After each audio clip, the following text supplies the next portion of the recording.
Good morning to all my dear students. Today we are starting our 10th lecture. 9th lecture के अंदर हमने one half factor के बारे में detail में पढ़ा था. आई थिंक बच्चों आपको यहाँ तक सभी चीज़ क्लियर हो गई होगी. जितना मैंने अब तक पढ़ाया है वो सब हमारा बेसिक है इस चैप्टर का और अब वो अप्लाई होगा. ओके स्टूडेंट्स, अब हम स्टार्ट करते हैं आवर 10th लेक्चर जिसमें हम डील करेंगे colligative properties. Colligative properties. One half factor start करने से पहले मैंने कोलिगेटिव प्रॉपर्टीज़ का इंट्रोडक्शन आपको दिया था. एक बार फिर से मैं आपको डेफिनेशन बता देता हूँ. The properties of A solution. The properties of A solution. Note down with me. The properties of A solution which depends upon the amount of solute, they are called colligative properties. Colligative properties वो properties होती है जिसमें solution की properties amount of solute पे depend करती है. Only amount of solute. Amount के कारण ही वो अफेक्ट होती है. जितना हम अमाउंट इंक्रीज करेंगे कोलिगेटिव प्रॉपर्टी भी अफेक्ट होगी. ये हमारी 4 थी ना. मैंने इंट्रोडक्शन क्लास में आपको बताया था जो हमारी वन हाफ फैक्टर की इंट्रोडक्शन क्लास थी या उसका एक और नाम था introduction of colligative properties and one half factor. उस क्लास के अंदर मैंने आपको बताया था हमारी कोलिगेटिव प्रॉपर्टी 4 होती है. Osmotic pressure, relative lowering in vapour pressure, third is elevation in boiling point and fourth is depression in freezing point. तो सबसे पहली प्रॉपर्टी हम आज स्टार्ट करते हैं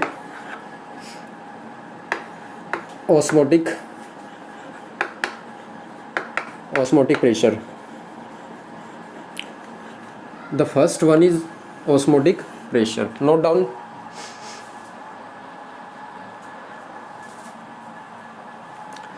देखिए स्टूडेंट्स, मैंने अभी आपको क्या सिखाया है कि वन हाफ फैक्टर क्या होता है. जो हम सोल्यूट ऐड करते हैं, उस सोल्यूट को ऐड करने की वजह से वहाँ पे 3 फैक्टर अप्लाई होते हैं.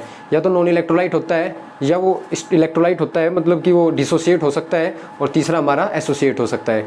अब ये सब चीज़ सोल्यूट के लिए होती है. और ऑस्मोटिक कोलिगेटिव प्रॉपर्टीज़ किस पे डिपेंड करती है? अमाउंट ऑफ सोल्यूट पे. तो कहीं ना कहीं ये कोलिगेटिव प्रॉपर्टीज़ लगे यहाँ पे वन हाफ फैक्टर जरूर लगेगा. आप समझ रहे होगे इस चीज़ को. तो one half factor colligative properties के लिए ही बनाया गया है. ओके स्टूडेंट्स, ऑस्मोटिक प्रेशर समझने से पहले आपको समझना होगा व्हाट इज ऑस्मोसिस. ऑस्मोसिस किसे बोलते हैं हम? एक बिल्कुल जनरल सा एग्जांपल, रेजिन होती है हमारी किशमिश. रेजिन को आप क्या करो, नाइट के टाइम वाटर में रखो. नाइट के टाइम आप रेजिन को, किशमिश को वाटर के अंदर रख दो. तो ओवरनाइट मतलब मॉर्निंग के टाइम अगर आप रेजिन को देखोगे तो रेजिन जो है ना वो स्वेल हो चुकी होगी. क्या हो चुकी होगी? स्वेल हो चुकी होगी. स्वेल का मतलब क्या होता है? उसका साइज़ क्या हो गया होगा? बड़ा हो गया होगा. ओवरनाइट ऐसा होता है ना. अब ये क्या हुआ है? ये हमारी क्या है? रेजिन. ओवरनाइट के बाद रिजल्ट क्या रहेगा? ओवरनाइट के बाद रिजल्ट ये होगा कि जो रेजिन है ना ये क्या हो चुकी होगी? स्वेल्ड. मतलब इसका साइज़ बड़ा हो गया होगा.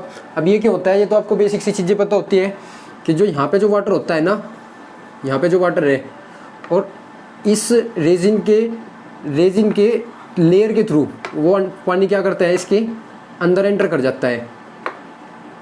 और अंदर एंटर करने की वजह से इसका साइज़ क्या हो जाता है? थोड़ा सा बड़ा हो जाता है. ऐसे ही होता है ना. This process is called osmosis. But हमें डेफिनेशन देखनी होगी कि हमारी एक्यूरेट डेफिनेशन क्या है. तो मैं आपको बता देता हूँ कि होता क्या है वास्तव में. आप डेफिनेशन नोट करें पहले. ऑस्मोसिस की डेफिनेशन क्या है वो अपने आप ही खुद समझ आ जाएगी. The spontaneous flow of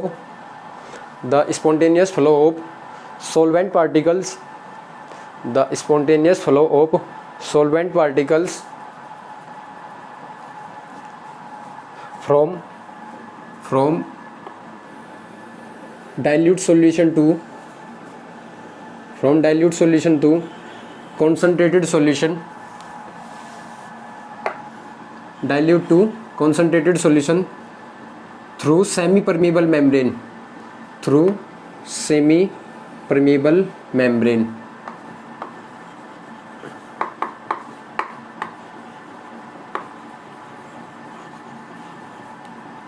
membrane में ऊपर लिख देता हूँ, सेमी परमेबल मेम्ब्रेन। सपोज करो हमारा कोई कंटेनर है, इस कंटेनर के अंदर इधरली साइड में हमने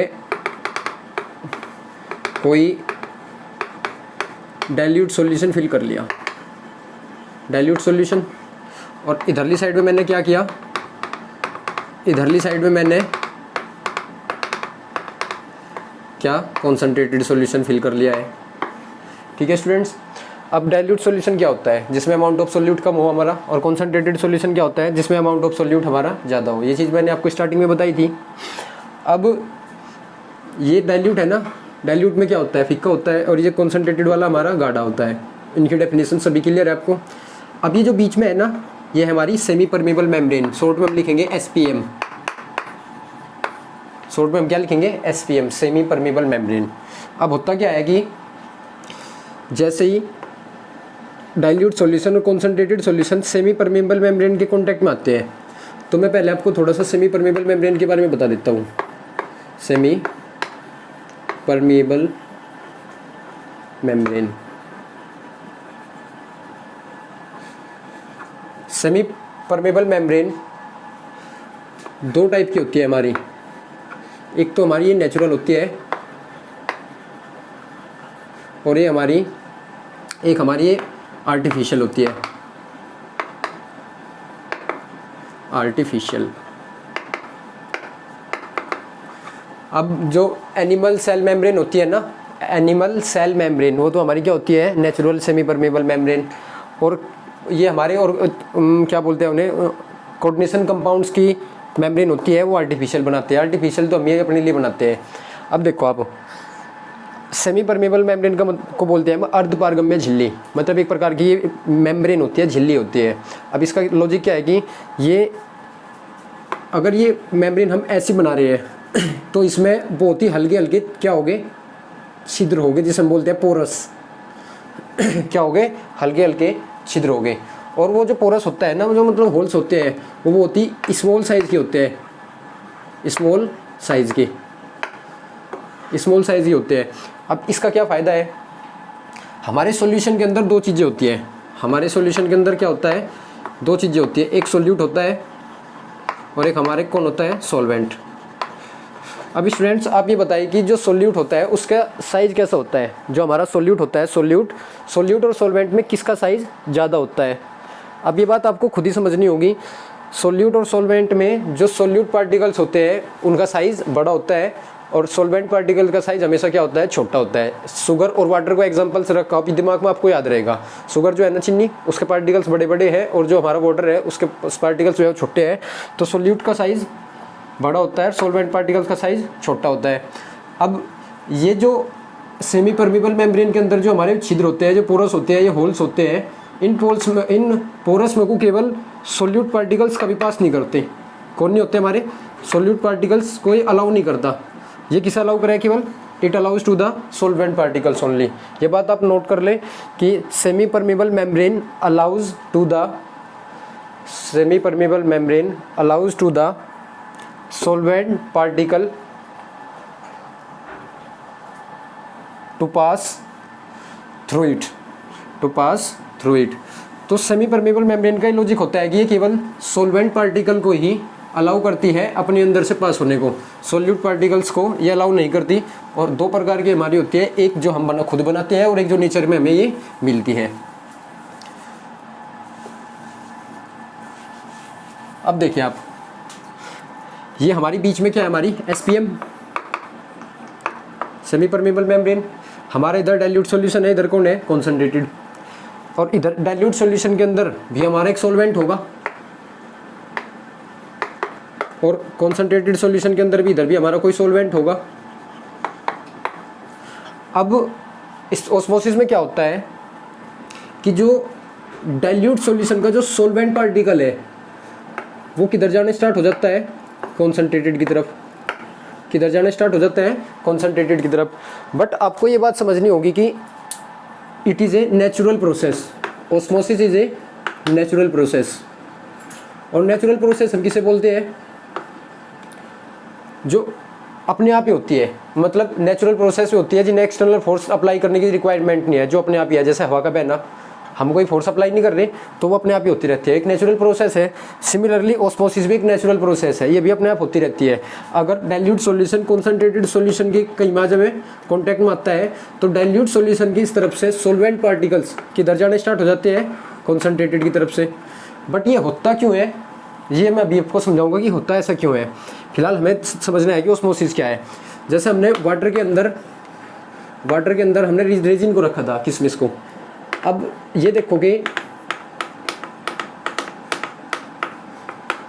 जो हमने वाटर के अंदर रखा था, वाटर क्या है हमारा, वाटर इज ए सॉल्वेंट, और यहाँ पे जो सॉल्यूशन बना वो डाइल्यूट भी होगा। पानी तो मोस्टली सभी चीज़ों को डाइल्यूट करता है।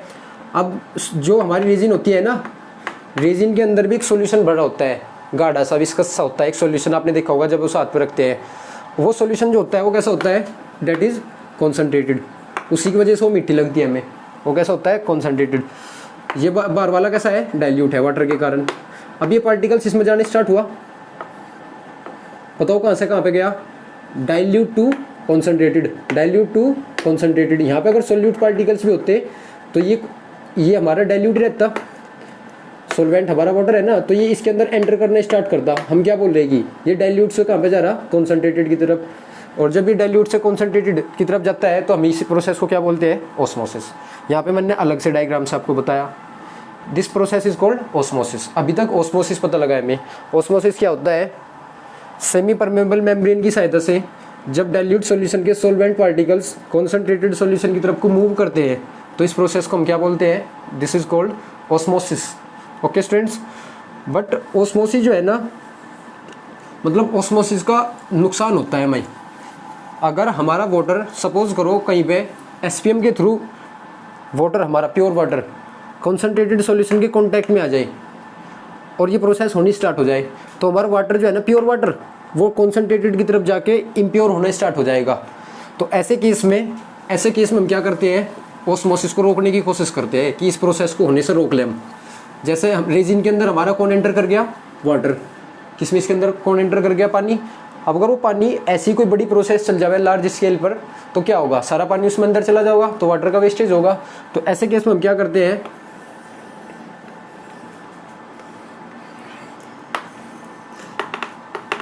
ये हमारा कौन से वाला हुआ, ये हमारा डाइल्यूट वाला है, और ये हमारा कौन सा है, दिस इज कॉन्सेंट्रेटेड सॉल्यूशन।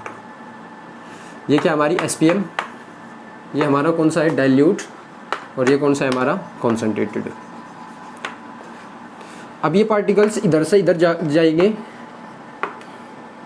जब डाइल्यूट सॉल्यूशन से सॉल्वेंट पार्टिकल्स इधर जाएंगे, अब जो ये एसपीएम है ना, ये सोल्यूट पार्टिकल्स को अलाउ नहीं करती, क्योंकि सोल्यूट पार्टिकल्स का साइज क्या होता है, बड़ा, और जिसका साइज बड़ा होता है उसका मूव करना मुश्किल हो जाता है। जैसा आप समझो कि भीड़ के अंदर काफ़ी भीड़ हो कहीं पे, तो बच्चे पैर में को निकल सके आसानी से, क्यों, क्योंकि वे छोटे होते हैं ना, तो छोटी चीज़ जो है ना, छोटे साइज़ की चीज़ें मूव कर सकती है आसानी से। तो सोल्यूट पार्टिकल्स बड़े होने की वजह से मूव नहीं करते, तो डाइल्यूट से कॉन्सेंट्रेटेड की तरफ सॉल्वेंट पार्टिकल्स का मूव करना with the help of SPM is called osmosis. अब अगर ऑस्मोसिस स्टार्ट हो जाता है एक बार, if osmosis starts then the volume of this side decreases with the time and the volume of this side increases with time। यही होगा ना। ऐसे केस में मैं क्या करूँगा, मैं बाहर एक पिस्टन लगाऊंगा। क्या लगाऊंगा, पिस्टन। पिस्टन क्या होती है, बस आप ये समझ लो कि फोर्स अप्लाई करने के लिए, बाहर से प्रेशर अप्लाई करने के लिए हम एक प्रकार की आयरन रोड लगा रहे हैं। ये वैसे आयरन रोड नहीं होती है, बट मैं फिर भी आपको समझाने के लिए बोल रहा हूँ कि एक प्रकार का फोर्स लगाने के लिए, प्रेशर लगाने के लिए हम अप्लाई करते हैं। अब देखिए, जैसे पार्टिकल्स इधर जाएंगे, एक जनरली आप एक बात समझो, हमने बीच में एक डिवीज़न कर दिया यहाँ पे एसपीएम की सहायता से, पार्टिकल्स इधर मूव करेंगे। जब कोई चीज़ इधर जाएगी तो इधरली साइड में क्या लगाएगी, प्रेशर लगाएगी। जब वो प्रेशर लगाएगी तो इधर लगने वाला प्रेशर को मैं नाम दे देता हूँ, जो इधर से इधर पर प्रेशर लग रहा है, इस प्रेशर को मैं नाम देता हूँ पाई। पाई क्या है हमारा? Osmotic pressure. बट इसे कैलकुलेट करना हमारे लिए बहुत ही बड़ी प्रॉब्लम है। क्यों? क्योंकि ये सॉल्यूशन के इनसाइड है, सॉल्यूशन के अंदर में प्रेशर लग रहा है ना। तो इसे कैलकुलेट करने के लिए हम क्या करेंगे? बाहर से एक फोर्स अप्लाई करेंगे। क्या करेंगे? बाहर से एक एक्सटर्नल प्रेशर अप्लाई करेंगे with the help of piston, P external. ठीक है, अब देखिए, अगर मैं इधर से लगाने वाला प्रेशर और जो इधर से प्रेशर लग रहा, अगर मैं इस प्रेशर को अब इतना अप्लाई करूं कि इधर से जाने वाले पार्टिकल जो इधर से इधर आ रहे थे, जो डाइल्यूट से कॉन्सेंट्रेटेड की तरफ आ रहे थे, जब हम प्रेशर अप्लाई करेंगे और प्रेशर इतना अप्लाई कर दें कि ये पार्टिकल इधर आवे ही ना, तो क्या होगा? ऑस्मोसिस हमारा रुक जाएगा। हमारा ऑस्मोसिस रुक जाएगा, नहीं रुक जाएगा। दो फोर्स है, इधर से कोई फोर्स लगा रहा है, मैं उतना ही फोर्स इधर से लगा दूं तो क्या होगा? ये वाली चीज़ वापस चली जानी स्टार्ट हो जाएगी। मतलब अब ये प्रोसेस इधर से होने की नहीं। जब ये होने की नहीं तो मैं क्या बोलूँगा? ऑस्मोसिस रुक गया। अब ऑस्मोसिस कब रुकेगा? जब इतना प्रेशर हम लगा दें कि पाई के इक्वल प्रेशर बाहर से लगा दें। बाहर से कितना प्रेशर लगा दें? पी एक्सटर्नल की वैल्यू कितनी हो? जितनी पाई की वैल्यू हो। तो ऐसे केस में ऑस्मोसिस रुक जाएगा। जितना प्रेशर हम बाहरली साइड से लगाएंगे ऑस्मोसिस प्रोसेस को रोकने के लिए, वही हमारा क्या कहलाएगा? Osmotic pressure. This is external pressure. Osmotic pressure is the external pressure which is applied on the concentrated solution to stop the osmosis। जब भी हमारी osmosis रुक जाती है, कब रुकती है वो? जब हम बाहर से प्रेशर अप्लाई करें। और कितना प्रेशर अप्लाई करें? जितना इधर से इधर हो रहा था। इधर प्रेशर कितना अप्लाई मानना मैंने? पाई। बट ये पाई हम कैलकुलेट नहीं कर सकते। बट हमारे पास में एक पिस्टन है, और पिस्टन में क्या होता है? यहाँ पे प्रेशर शो होता रहता है कि कितना प्रेशर ये लगा रहा है। जैसे सपोज करो इसने कितना 10 बार प्रेशर अप्लाई किया। अभी तो बस हम देख रहे हैं यूनिट वगैरह, बस सपोज ही कर रहे हैं कि हमने बाहर से 10 किया और इधर से पार्टिकल्स जो आ रहे थे वो भी इधर मूव कर रहे थे। अब 10 बार प्रेशर अप्लाई करने के बाद ये पार्टिकल्स आने बंद हो गए। तो मैं क्या बोलूँगा कि इधरली साइड से कितने प्रेशर लग रहा था? हमारा 10 बार ही लग रहा था। जब ये वाला प्रेशर हमें पता लग गया तो वास्तव में हमें कौन सा प्रेशर लगा? Osmotic pressure. ये वाली बात हमें पता लग गई। तो ऑस्मोसिस प्रोसेस को रोकने के लिए जो एक्सटर्नल प्रेशर अप्लाई करते हैं, this pressure is called osmotic pressure. But ये प्रेशर और ये प्रेशर दोनों इक्वल हो जाते हैं ऐसे केस में। तो इस पाई को ही हम पी एक्सटर्नल बोलने लगते हैं। तो मैं क्या बोलूँगा कि if P external is equals to pi, then osmosis stops. Osmosis क्या हो जाएगा? रुक जाएगा। अब ये बात समझो आप, जो हमारी रेजिन वो हमने वाटर के अंदर रख दी किशमिश को। अब वो क्या होगी? पानी में रखोगे तो स्वेल होने स्टार्ट होगी। अब तुम उस रेजिन पे बाहर से कोई भी फोर्स लगा दो तो रेजिन तो बहुत हल्की होती है, वो तो वैसे भी टूट जाएगी, मतलब फट जाएगी। ऐसा होता है ना। अगर आप बहुत ही हल्का प्रेशर लगा के रखोगे तो पानी एंटर ही नहीं करने का। तो वो एक्सटर्नल प्रेशर ही क्या बोलेगा कि अंदर से इतना प्रेशर लग रहा था और हमने इतना बाहर से लगा दिया, अब वो फूलने का मतलब अब वो क्या नहीं करने की? स्वेलिंग नहीं होगी। तो सिमिलर ऐसा यहाँ पे भी होता है। तो note down the definition please. Osmotic pressure क्या है? When external pressure applied on the concentrated solution, when the external pressure applied on the concentrated solution is equals to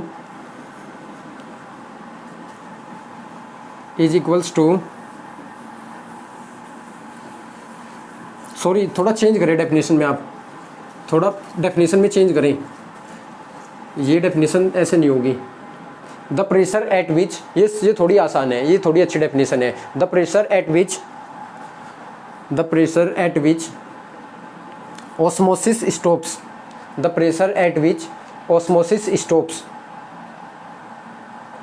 that is called osmotic pressure. ये सबसे easy है हमारी। ऐसा pressure जिस पे osmosis हमारा क्या हो जाता है? रुक जाता है। जिस प्रेशर पे हमारा ऑस्मोसिस रुक जाएगा वो प्रेशर हमारा क्या कहलाएगा? Osmotic pressure. और ये हमेशा कहाँ से होगा? ये बाहर से होगा। आप इसके नीचे लिख दे P external is equals to pi bracket में लिख देंगे ऑस्मोसिस स्टॉप्स। ये तो हमारी क्या है, फर्स्ट कंडीशन। अब एक बात समझो आप, सेकंड कंडीशन क्या है हमारी, अगर यहाँ से इधर जाने वाले पार्टिकल्स का प्रेशर हमने क्या एज्यूम किया, पाई है हमारा।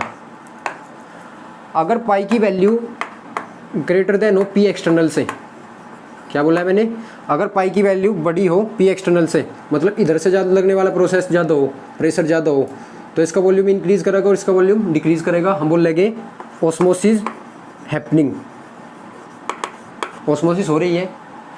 अगर pi is equals to P external हो जाए तो हम क्या बोलेंगे बताओ, ऑस्मोसिस स्टॉप्स, ऑस्मोसिस हमारी रुक जाएगी। बट अगर हमारा पाई लेस देन हो जाए, किससे, पी एक्सटर्नल हमारा ज़्यादा हो जाए, मतलब ये लगने वाला बाहर से प्रेशर ज़्यादा हो जाए और ये प्रेशर कम हो जाए, तो ऐसे केस में क्या होगा। अब देखो एसपीएम जो होती है ना, एसपीएम ये टू वे होती है, इधर से इधर भी सोलवेंट पार्टिकल्स आ सकते हैं और इधर से इधर भी सोलवेंट पार्टिकल्स आ सकते हैं। अभी मैं रीज़न नहीं बताया कि होता क्यों है, अभी बताऊंगा। अब ये इधर से इधर भी जा सकते हैं सोलवेंट पार्टिकल्स, इधर से इधर सोल्यूट पार्टिकल्स मूव नहीं करते। अगर मैंने ये प्रेशर ज़्यादा अप्लाई कर दिया, अब क्या होगा, अब इधर से इधर तो आ ही नहीं सकते बिल्कुल भी। अब इधर के सोलवेंट पार्टिकल्स इधर जाने स्टार्ट हो गए। अब कॉन्सेंट्रेटेड सॉल्यूशन के सोलवेंट पार्टिकल्स डाइल्यूट की तरफ जाने स्टार्ट हो गए और इसे बोलेंगे हम reverse osmosis. Reverse osmosis, osmosis का उल्टा। ऑस्मोसिस क्या है, डाइल्यूट सॉल्यूशन से कॉन्सेंट्रेटेड सॉल्यूशन की तरफ सोलवेंट पार्टिकल्स का मूव करना। बट अगर ऐसा हो जाए कि कॉन्सेंट्रेटेड सॉल्यूशन से डाइल्यूट सॉल्यूशन की तरफ पार्टिकल्स मूव करने स्टार्ट हो जाए, तो हम क्या बोलेंगे, ऑस्मोसिस का उल्टा होना स्टार्ट हो गया। इसी को बोलते हैं हम reverse osmosis. And reverse osmosis is when P external is greater than pi. ठीक है ना स्टूडेंट्स, आपको ये वाली बात समझ आ गई होगी। तो यहाँ पे हमें लिखना है इफ़, ये फर्स्ट वाला केस था, if P external is greater than pi then reverse osmosis happening, reverse osmosis happens.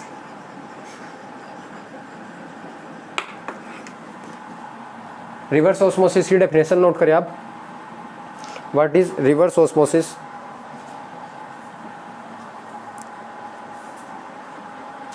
when solvent particles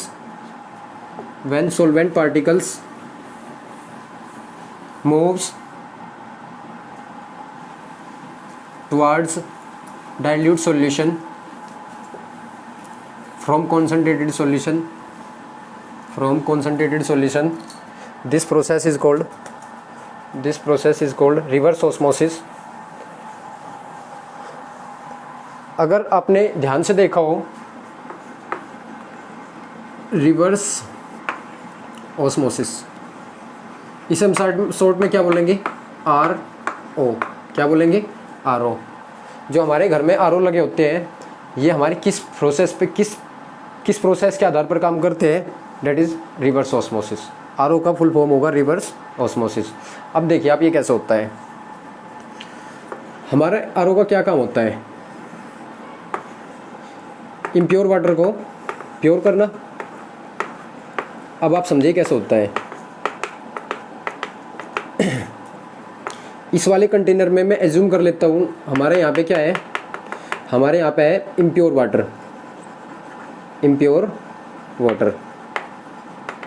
और ये इधर फिल्टर होगा, क्या हो जाता है, इधरली साइड जाती है, क्या हो जाता है, यहाँ पे आता है हमारा कौन सा वाटर, प्योर वाटर। अब उसमें क्या होता है, आरओ के अंदर जो सेमी परमेबल मेम्ब्रेन होती है, जो हमारी एसपीएम लगी होती है, वो सबसे ज़्यादा फाइन होती है। उससे ज़्यादा फाइन एसपीएम कहीं पे भी नहीं होती। वो इतनी फाइन होती है कि वो जो होते हैं ना माइक्रो ऑर्गेनिज्म, उन्हें भी पास नहीं होने देती। इतने स्मॉल पोरस होते हैं उसके जो छिद्र होते हैं वो बहुत ही पोरस, बिल्कुल हल्के हल्के होते हैं। तो बाकी सारी चीज़ों को यहीं पर रोक लगती है। तो होता क्या है, जैसे हम आरओ को स्टार्ट करते हैं तो आरओ क्या करता है, प्रेशर अप्लाई करता है, प्रेशर एग्जर्ट करता है किसकी तरफ, इम्प्योर वाटर की तरफ। जैसे वो प्रेशर अप्लाई करेगा, अब क्या है, उधर तो प्योर वाटर होगा, इधर कैसा होगा, इम्प्योर। अब जो हमारा इधर का सॉल्वेंट पार्टिकल्स है, कौन सा, सॉल्वेंट, सॉल्वेंट में हमारा कौन होगा, वाटर होगा, वो किधर जाना स्टार्ट होगा, डाइल्यूट की तरफ। उससे क्या होगा, जो हमारे सोल्यूट पार्टिकल्स हैं वो यहीं पर रुक जाएंगे। अब वो जब यहीं पर रुक जाएंगे तो हमारा केवल वाटर वाटर जाएगा उधर। जब वाटर वाटर जाएगा तो हम क्या बोल रहे हैं कि हमारी जो इम्प्योरिटी है वो यहीं पर रुक गई। और ये इसकी जो SPM होती है ना, ये जो है ना हमें चेंज करानी पड़ती है, क्योंकि इस पर थोड़े समय बाद ही क्या हो जाता है, यहाँ पे बहुत ज़्यादा पार्टिकल्स जम जाते हैं, जिसकी वजह से मतलब पानी में भी थोड़ा सुगंध वगैरह हो जाती है, मतलब अच्छा नहीं रहता फिर वो। तो इसे 3 या 4 महीने बाद फिर इसे चेंज करा लेते हैं हम। तो आप ये समझ गए होंगे कि जो हमारा इम्प्योर वाटर से प्योर वाटर करने की जो प्रोसेस है RO की, वो किस पे बेस्ड है, रिवर्स ऑस्मोसिस पर। ओके स्टूडेंट्स, तो ऑस्मोसिस और रिवर्स ऑस्मोसिस आप समझ गए। इसी के साथ साथ में आपने समझा होगा जब ऑस्मोसिस होता है तो ऑस्मोसिस को रोकने के लिए हम बाहर से क्या करते हैं, एक्सटर्नल प्रेशर अप्लाई करते हैं, और that external pressure is called osmotic pressure. अब मैं आपको रीज़न बताता हूँ ऑस्मोसिस होता क्यों है। इसका रीज़न देखिए आप, सपोज करो दोनों कंटेनर के अंदर इधर भी डाइल्यूट सॉल्यूशन और इधर भी कैसा हो, डाइल्यूट सॉल्यूशन, तो पार्टिकल्स मूव करेंगे भी तो हमें पता नहीं लगने का। अगर दोनों तरफ कॉन्सेंट्रेटेड है तो भी मूव करेंगे तो भी नहीं पता लगने का किस साइड से किस साइड जा रहे हैं हमारे। बट अगर एक साइड में कैसा है, एक साइड में हमारा कैसा है डाइल्यूट, और एक साइड में हमारा कैसा है कॉन्सेंट्रेटेड, ऐसे केस में ही तो ऑस्मोसिस होता है। डाइल्यूट और कॉन्सेंट्रेटेड केस में डाइल्यूट वाले किधर जाने स्टार्ट हो जाते हैं, कॉन्सेंट्रेटेड की तरफ। अब ये देखिए, अब इसका क्या रीज़न है, मतलब ये क्या चीज़ है, एक साइड में हमारा कैसा है डाइल्यूट, इस साइड में हमारा कैसा है डाइल्यूट है, और इधर में हमारा क्या है कॉन्सेंट्रेटेड। अब इन दोनों में क्या मेन बात है, इन दोनों सॉल्यूशन के पास में कॉन्सेंट्रेशन डिफरेंस है। क्या है हमारा, कॉन्सेंट्रेशन डिफरेंस है। बताओ आप ही, इनमें दोनों में कॉन्सेंट्रेशन डिफरेंस है ना, यहाँ पे डाइल्यूट है और यहाँ पे क्या है कॉन्सेंट्रेटेड। यहाँ कॉन्सेंट्रेशन कम है और यहाँ पे कॉन्सेंट्रेशन ज़्यादा है। कॉन्सेंट्रेशन डिफरेंस होने की वजह से ये क्या होता है, due to concentration difference osmosis takes place, osmosis होता है हमारा। और जब हमारा ऑस्मोसिस स्टार्ट होता है तो तभी हमारा क्या लगता है, प्रेशर एक्सर्ट होता है। उसी प्रेशर को हम क्या बोलते हैं, ऑस्मोटिक प्रेशर। उसे हम कैसे कैलकुलेट, बाहर से कैसे कैलकुलेट करें, बाहर से, क्योंकि अंदर सॉल्यूशन के अंदर का जो प्रेशर होता है ना, आप उसे कैलकुलेट नहीं कर सकते। तो ऐसे केस में हम क्या करेंगे, बाहर से कोई प्रेशर एक्सर्ट करेंगे, उससे अनुमान लगाएंगे कि वो कितना अंदर लग रहा है। तो ऐसे ही हम करते हैं ना। तो due to concentration difference osmosis takes place and osmotic pressure comes in existence. अब और आगे चलते हैं थोड़ा सा, मतलब और समझते हैं। जो हमारा ऑस्मोटिक प्रेशर है वो मेनली किस किस बात पे डिपेंड करता है, अभी और समझ आएगा आपको। फैक्टर्स, हेडिंग लगाइए, heading, factors on which osmotic pressure depends, factors on which osmotic pressure depends, या factors affecting, no factors on which, ये लिखना पड़ेगा, factors on which pi depends. Pi हमारा किस किस बात पे डिपेंड करता है, देखिए। सबसे पहला है हमारा कॉन्सेंट्रेशन, सबसे पहला है हमारा कॉन्सेंट्रेशन डिफरेंस, कॉन्सेंट्रेशन डिफरेंस इसकी वजह से तो होता ही है। और कॉन्सेंट्रेशन डिफरेंस जितना ज़्यादा होगा, आप समझो इधर ज़्यादा डाइल्यूट कर दूँ, मैं इधर ज़्यादा कॉन्सेंट्रेटेड कर दूँ, तो जल्दी जल्दी मूव करेंगे। कॉन्सेंट्रेशन डिफरेंस कम होगा तो ये बहुत ही कम होता है। जैसे दोनों तरफ डाइल्यूट किया मैंने तो होने का ही नहीं, दोनों तरफ कॉन्सेंट्रेटेड कर दिया तो भी नहीं होने का। अब ये होता कब है, जब कॉन्सेंट्रेशन डिफरेंस हो जाता है।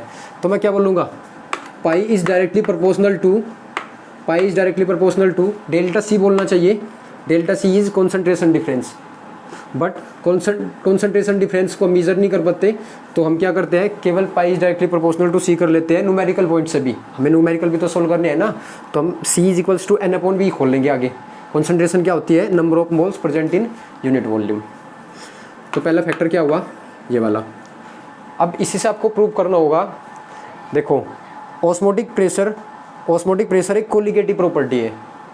ऑस्मोटिक प्रेशर एक कोलिगेटिव प्रॉपर्टी है। अब ध्यान से समझिए, अगर आपसे मैं ये पूछूं प्रूव डैट, ये क्वेश्चन आता है काफ़ी और ये पूछ लिया जाता है, अभी थ्योरेटिकल भी पूछ लिया जाता है, वाइवा वगैरह वाले पूछ लेते हैं। Prove that osmotic pressure is a colligative property. Osmotic pressure एक कोलिगेटिव प्रॉपर्टी है, हमें पता है 4 प्रॉपर्टी है, तो ये पूछ ले कि है क्यों। अब आप समझो, ऑस्मोटिक प्रेशर कब होता है, जब कॉन्सेंट्रेशन डिफरेंस होता है। और कॉन्सेंट्रेशन डिफरेंस किस वजह से हुआ, एक साइड में डाइल्यूट एक साइड में कॉन्सेंट्रेटेड। अब ये डाइल्यूट है, ये कॉन्सेंट्रेटेड है। अब इसका रीज़न क्या है, जो कॉन्सेंट्रेटेड है उसमें अमाउंट ऑफ सोल्यूट क्या है हमारी, ज़्यादा है। अगर अमाउंट ऑफ सोल्यूट में इंक्रीज़ करता चलूँ, कॉन्सेंट्रेटेड सॉल्यूशन के अंदर अमाउंट ऑफ सोल्यूट इंक्रीज़ करूँ मैं, तो और ज़्यादा कॉन्सेंट्रेटेड होता चला जाएगा। कॉन्सेंट्रेटेड होता चला जाएगा तो concentrated delta C, change in concentration या डिफरेंस इन कॉन्सेंट्रेशन ज़्यादा हो जाएगा। देखो आप इधर हमारा क्या है, डाइल्यूट। अब डाइल्यूट के अंदर तो सोल्यूट पार्टिकल्स क्या होते हैं, कम, ये तो आपको पता है। और कॉन्सेंट्रेटेड में हमारा क्या होता है, कॉन्सेंट्रेटेड में हमारा क्या होता है, सोल्यूट पार्टिकल्स क्या होते हैं, सोल्यूट पार्टिकल्स क्या होते हैं, ज़्यादा। अब इसमें डिफरेंस क्यों है, क्योंकि एक साइड में सोल्यूट कम है, एक साइड में सोल्यूट ज़्यादा है। अब इसमें सोल्यूट ज़्यादा है तो ये वास्तव में किसके कारण हो रहा है, अमाउंट ऑफ सोल्यूट के कारण। इधर मैं अमाउंट बढ़ाता चला जाऊँ तो कॉन्सेंट्रेशन डिफरेंस बढ़ता चला जाएगा, इधर फिक्का होता चला जाएगा, इधर गाढ़ा होता चला जाएगा, कॉन्सेंट्रेशन में डिफरेंस बनेगा। जैसे जैसे कॉन्सेंट्रेशन में डिफरेंस बनेगा हम क्या बोलेंगे कि यहाँ पे ऑस्मोसिस तेज होना स्टार्ट हो गया, लिख दिया ना मैंने, कॉन्सेंट्रेशन डिफरेंस जितना ज़्यादा पाई उतना ज़्यादा। तो हम क्या बोल सकते हैं, from this line we can say that osmotic pressure is a colligative property because it depends upon the amount of solute। amount of solute पे डिपेंड करता है और amount of solute की वजह से concentration difference होता है। जितना ज़्यादा amount of solute बढ़ोगे concentration difference उतना ज़्यादा होगा, osmotic pressure भी उतना ही ज़्यादा होगा। तो इस लाइन से बात प्रूव भी हो जाती है। अपनी लैंग्वेज में हम इस स्टेटमेंट को लिख भी सकते हैं। तो ये वाली बात भी आपको समझ आ गई होगी कि हमारी जो osmotic pressure है वो एक colligative property क्यों है। चलो second is temperature. Osmotic pressure depends upon the temperature. अब आप खुद ही समझ लो ये चीज़, तो ये डाइल्यूट सॉल्यूशन, ये कॉन्सेंट्रेटेड, ये वाला डाइल्यूट और ये कॉन्सेंट्रेटेड। मैं डाइल्यूट वाली साइड थोड़ा टेम्परेचर इंक्रीज़ करूँ, क्या इंक्रीज़ करूँ, टेम्परेचर बढ़ाओ अपना। टेम्परेचर बढ़ते ही मॉलिक्यूल्स काइनेटिक एनर्जी गेन कर लेते हैं, उसकी वजह से उनकी मूवमेंट तेज़ हो जाती है।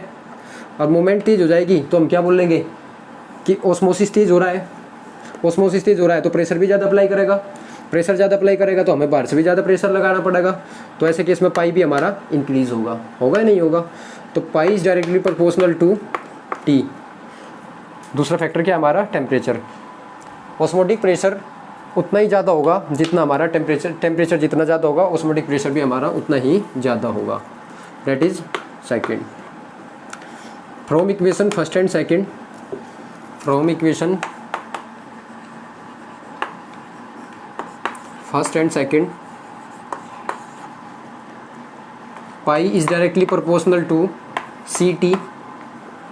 कंबाइन कर देना मैंने दोनों इक्वेशन को। अब मैं क्या करूँगा, डायरेक्टली प्रोपोर्शनल को हटाने के लिए लगाऊंगा कांस्टेंट जो कि होगा एस सी टी। एस जहाँ पे क्या हमारा सॉल्यूशन, क्या है हमारा एस, क्या है हमारा सॉल्यूशन कांस्टेंट। एक तो हमारा पहला फॉर्मूला है ये, यहाँ तक आप नोट करें।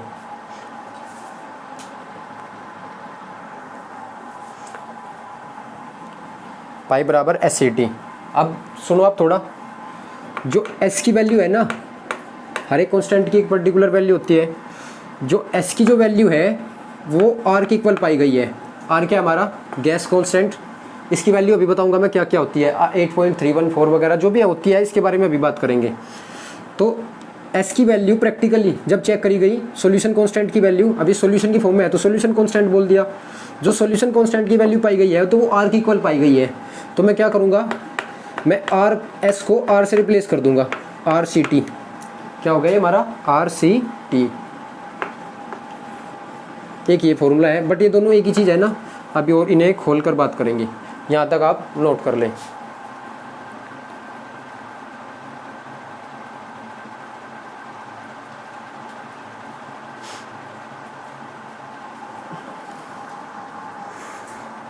ओके स्टूडेंट्स, अभी मैं थोड़ा और इसे फॉर्मूले को करता हूँ क्योंकि यहीं से क्वेश्चन हो गए हमारे ऑस्मोटिक प्रेशर के। ऑस्मोटिक प्रेशर के जितने भी हमारे क्वेश्चन हो गए वो सब यहीं से हो गए। अब देखिए आप,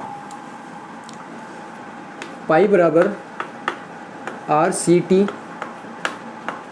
आपको पता होगा सी क्या होती है हमारी कॉन्सेंट्रेशन, जो कैसे निकलती है, number of moles present in unit volume of solution. ये हमारी क्या है, मोलैरिटी भी है। मोलैरिटी भी तो एक कॉन्सेंट्रेशन टर्म है, तो ये वास्तव में कॉन्सेंट्रेशन की डेफिनेशन है जो मैंने आपको बताई थी। तो pi is equals to N/V into RT। एक ये भी हमारा फॉर्मूला होगा। मैं N को क्या खोल सकता हूँ, pi is equals to W/m0 into V into RT। यहाँ तक आप अच्छे से नोट कर लें।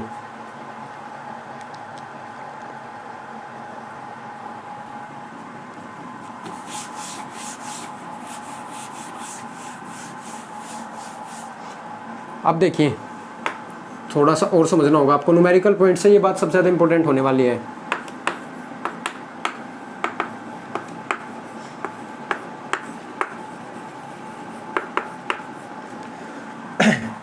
हम आर की वैल्यू दो टाइप से यूज़ करते हैं। अब आर की वैल्यू का सबसे ज़्यादा फैक्टर होता है, जब भी हमें न्यूमेरिकल्स करने होते हैं तो आर की वैल्यू सबसे ज़्यादा इंपॉर्टेंट होती है। अभी समझ जाओगे क्यों। आर की वैल्यू न्यूमेरिकल का एक इंपॉर्टेंट पॉइंट है, तो आपको इसे थोड़ा समझना होगा।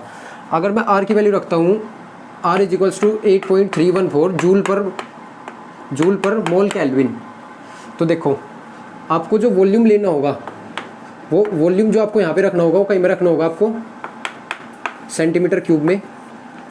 वॉल्यूम कहीं में रखना होगा सेंटीमीटर क्यूब में। टेम्परेचर आपको कहीं में रखना होगा केल्विन में।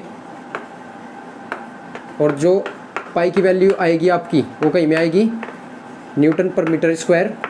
और या अगर आप ये लिखना चाहते हैं तो आप क्या लिख लें, पास्कल। पास्कल भी क्या है, हमारी पाई की यूनिट है। पाई क्या मतलब, ऑस्मोटिक प्रेशर। पहले आप ये वाला नोट करें, फिर हम दूसरे वाला नोट करेंगे। पहले आप इसे नोट कर लें।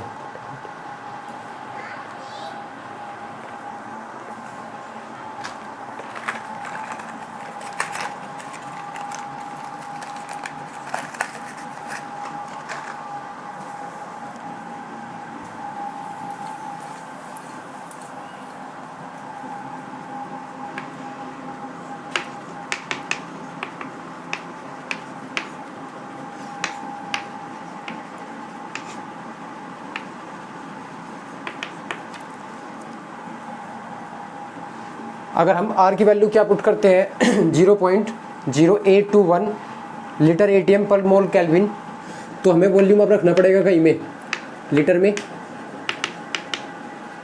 हमें टेम्परेचर कहीं में लिखना पड़ेगा केल्विन में, और हमारा जो पाई की वैल्यू आएगी वो कहीं में आएगी ATM में, ATM और बार। ATM और बार, ये ATM और बार भी हमारी ऑस्मोटिक प्रेशर की यूनिट है। बट हम इसे कब यूज़ कर सकते हैं, जब R की वैल्यू हम क्या पुट करते हो 0.0821। अभी मैं आपको अच्छे से समझाता हूँ ये चीज़ें कैसी होती है। सपोज़ करो कि आपको एक न्यूमेरिकल दे दिया गया, उसमें आपसे पूछ लिया गया कि पाई की कैलकुलेशन कीजिए, और बाद में आपको R की वैल्यू गिवन की गई। तो देखो, अगर उसने R की वैल्यू ये वाली गिवन की, तो तुम्हें हर हाल में क्या करना पड़ेगा, ये सारी चीज़ें इसमें रखनी पड़ेगी। अगर उसने R की वैल्यू ये वाली गिवन कर दी, तो अब चीज़ें आपको सारी की सारी इसमें रखनी पड़ेगी। तो आपको क्या करना होगा कि जैसे आप न्यूमेरिकल करोगे वैसा आपको हैबिट हो जाएगी, कि आपको पता लग जाएगा कि कैसे होता है। फिलहाल आपको याद क्या करना है कि R की वैल्यू अगर कम वाली है हमारी 0.0821, तो इसका वैल्यू कितनी आती है, ATM में आती है। कम वाली हमेशा ATM में, और ज़्यादा वाली हमेशा न्यूटन पर मीटर स्क्वायर या पास्कल में। ये बड़ी वैल्यू है ना, इस वैल्यू को मैं क्या लिख सकता हूँ, अगर आपको R की वैल्यू 8.314 नहीं रखनी है क्योंकि पॉइंट में है ना, तो आप इसे क्या रख सकते हो 25/3। क्या रख सकते हो आप इसे 25/3। सोल्व करके देखना, यही आएगी। और अगर R की वैल्यू आप ये नहीं रखना चाहते हो, तो आप इसे क्या रख सकते हो 1/12। क्या रख सकते हो 1/12। अब इसका फ़ायदा क्या है, इससे कैलकुलेशन थोड़ी टफ हो जाती है पॉइंट में, और इससे क्या होता है, हमारी कैलकुलेशन ईजी हो जाती है। तो ये बात आपको खुद रखनी पड़ेगी। अगर आपको R की वैल्यू गिवन नहीं है तो सबसे बढ़िया है, उसका क्या फ़ायदा है, अपनी मर्जी से करो ना। जैसा वॉल्यूम आपको लीटर में मेज़र करना अच्छा लगता है, तो फिर आप इसकी 1/12 रख लो। और आपको अगर सेंटीमीटर में गिवन है, हमें सपोज़ करो कि गिवन कहीं में सेंटीमीटर क्यूब में, सपोज़ करते हैं वॉल्यूम कहीं में गिवन है सेंटीमीटर क्यूब में, और R की वैल्यू कहीं में गिवन है हमें, R की वैल्यू गिवन है हमें ये वाली, तो ऐसे केस में आपको सेंटीमीटर को कहीं में कन्वर्ट करना पड़ेगा लीटर में, तभी तो ये वैल्यू आएगी ना। बट अगर आपको गिवन ही नहीं है और ये हमें वॉल्यूम कहीं में गिवन है सेंटीमीटर क्यूब में, तो आप फिर ये वाली रखो। क्यों, फिर आपको चेंज करने की ज़रूरत भी नहीं होगी। तो पाई की जो कैलकुलेशन होती है वो ज़्यादा हार्ड नहीं होती है, मतलब ऑस्मोटिक प्रेशर के जो न्यूमेरिकल होते हैं वो ज़्यादा हार्ड नहीं होते हैं। आपको फॉर्मूला याद रखना होगा, pi is equals to W/m0 into V into R into T। ये है ना, W क्या है कि सोल्यूट कितना ऐड किया गया। अब मैंने क्या बताया था, वो सोल्यूट ऐड करेगा, जब भी वो सोल्यूट ऐड करेगा तो 1/2 फैक्टर जरूर शामिल होगा। समझे नहीं समझे आप? जैसे आपने NaCl ऐड किया तो NaCl क्या है, 2 जाएगी ना अंदर जाकर, एक Na और एक Cl, तो 2 हमें शामिल करना पड़ेगा। तो इस फॉर्मूले में मैं ऑटोमेटिक किसे शामिल करूंगा, I को भी। इसमें मैंने किसे शामिल कर दिया, 1/2 फैक्टर को भी।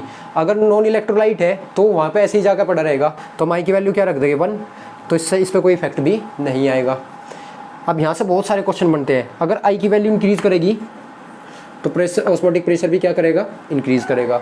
जैसे मैं आपको 4 कंपाउंड दूँ और 4 कंपाउंड देकर ही पूछूंगी किसका I ज़्यादा है या किसका ऑस्मोटिक प्रेशर ज़्यादा है, तो उन 4 कंपाउंड का ऑस्मोटिक प्रेशर पता करने के लिए चारों का I पता करो।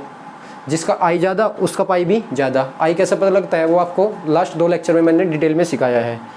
ओके स्टूडेंट्स, तो अभी आपको यहाँ तक कोई प्रॉब्लम नहीं होगी। चलो एक क्वेश्चन करा देता हूँ मैं आपको ऑस्मोटिक प्रेशर का, आपको समझ भी आ जाएगा।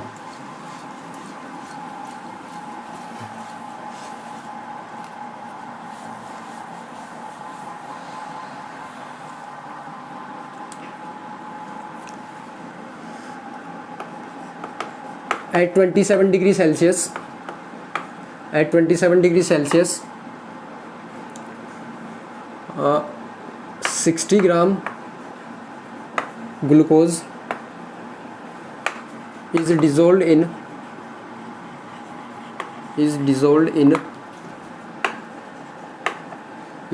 in 2 liter solution. Calculate पाई। अब ये क्वेश्चन आप खुद करने की कोशिश कीजिए। ये क्वेश्चन आप ट्राई करें कि इस क्वेश्चन को आप कर सकते हैं क्या। सभी बच्चे ट्राई करेंगे एक बार।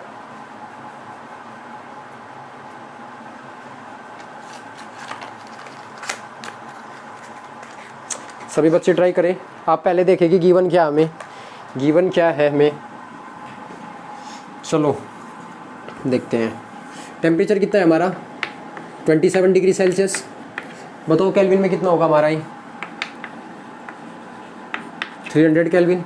बताओ कैसे 20 डिग्री सेल्सियस को केल्विन में कन्वर्ट कैसे करते हैं, डिग्री सेल्सियस को केल्विन में कैसे कन्वर्ट करते हैं, 273 273 ऐड कर 273 ऐड करो आप। डिग्री सेल्सियस की जितनी वैल्यू है तो ऑटोमेटिक कहीं में कन्वर्ट हो जाएगी केल्विन में। 27 डिग्री सेल्सियस में 273 ऐड करोगे तो कितना आ जाएगा, 300 केल्विन। ओके, अब वॉल्यूम बताओ कितना है हमारा, वॉल्यूम हमारा 2 लीटर। ओके, डब्लू कितना है हमारा, 60 ग्राम। ग्लूकोज है ना हमारा, जो डिजोल्व किया जाता है वो सोल्यूट है।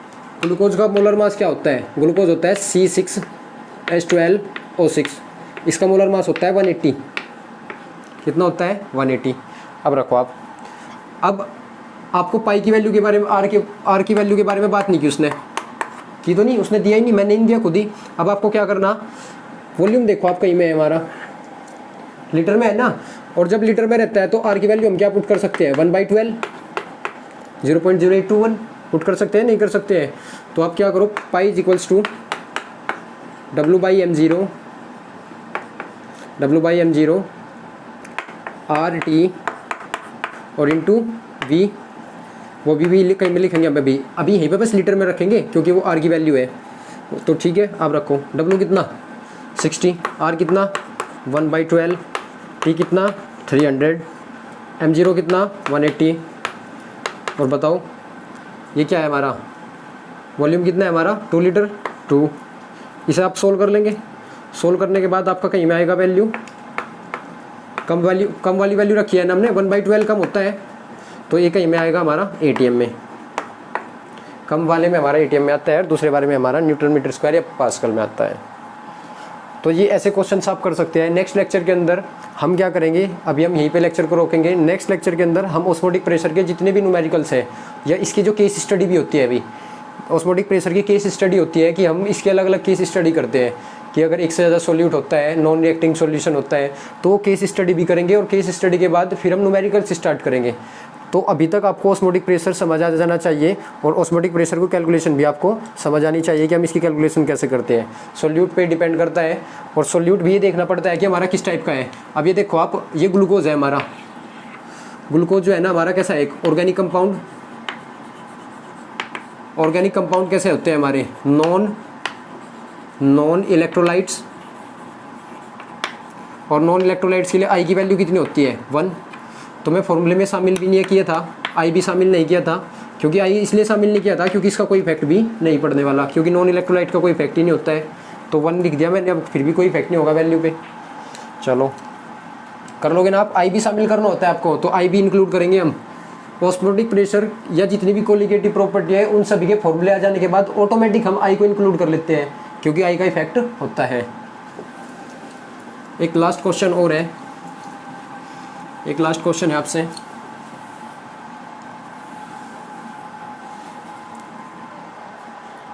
ये हमारे 4 कंपाउंड्स एज ए सोल्यूट है, मतलब किसी सॉल्यूशन के अंदर ये 4 कंपाउंड है, तो आपको ये बताना है कि इनका ऑस्मोटिक प्रेशर किसका ज़्यादा होगा। सबसे पहला हमारा कौन है,